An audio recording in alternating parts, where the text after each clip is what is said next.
right, man. According to TMZ, they caught up with Jalen Rose, and Jalen Rose said he tried to have a conversation with LeVar Ball. Let's talk about it. We back, Goodfellas Sports TV. Appreciate everybody for tapping in with your boy. Make sure you hit that subscribe button, bell icon button. Won't miss another video.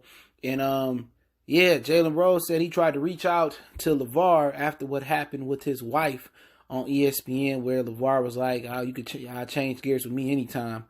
And Jalen Rose said he tried to reach out to LeVar hours, days after that, and LeVar ducking that fade. He ducking the conversation, said he just wanted to talk to him. And at the end of the day, I told you guys when I did the story, man, that at the end of the day, man, as a man, when somebody kind of have friction with your wife, you got to defend her. Now, he didn't go on, ESPN to call him. I know he had dropped something on social media about it.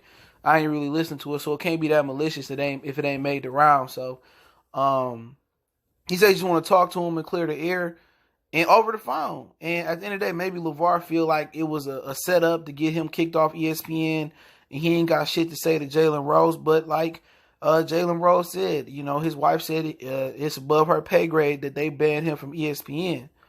And I support LeVar Ball in this, but also I understand that right or wrong, most of you dudes out there, right or wrong, y'all riding for y'all homies, y'all shooters and stuff like that.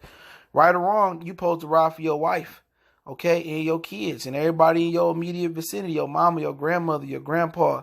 And he ain't trying to go out there and pull up on LeVar in person. He's just trying to have a nice civil Detroit conversation with him. What up, though? He just want to talk to him and kind of clear the air and make, he said he respect everything LeVar's accomplished and he's a man and he's raised, his 3 sons to even make it to even scratching the surface of the NBA. And he respect that.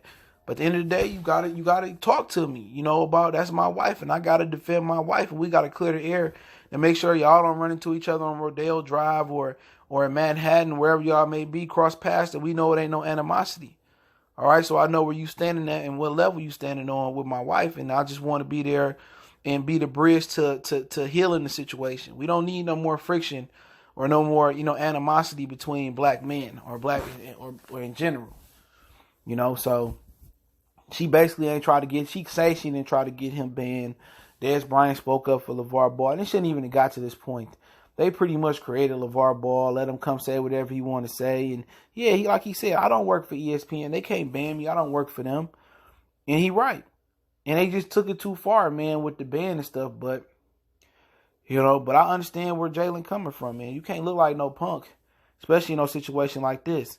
You got to stand up, talk to him. Maybe y'all stop at Roscoe's and y'all chop it up and talk about it and, lay it to bed. But it got to be talked about. But LeVar Ball supposed to be this, this loud mouth. But usually the loudest mouth in the room won't bust a grape. And now that he want to talk to you, now all of a sudden he can't get in touch with you. Now, if he wanted to buy some big baller brand shoes or a big baller brand shirt, then you will pick up the phone on the hot. All of a sudden, it's time to be a man. It's time to sit down and deal with the awkward situations. Now, he want to talk to you. All of a sudden, you didn't change your phone number, or you got your wife or your assistant, sending him to voicemail, and he probably texting you when you saying, I ain't paid, I don't have text messages on my flip phone and whoopty blam blam. You got all this to say, but he been trying to get in touch with you. And this story been out for, I don't know, a couple hours now, or if an hour. And I'm pretty sure it got word to you that he trying to get in touch with you. He said ain't nothing malicious. I just want to talk to you about the situation and clear the air. And all of a sudden, you running around like a chicken with his head cut off. But all of a sudden, you always got something to say. You always in the limelight. You always to be found. You always be contacted or do an interview after your son get traded or making an appearance. You all out in these streets shining like a diamond, bling blinging like you Mitch or Rich Porter from Paid in Full.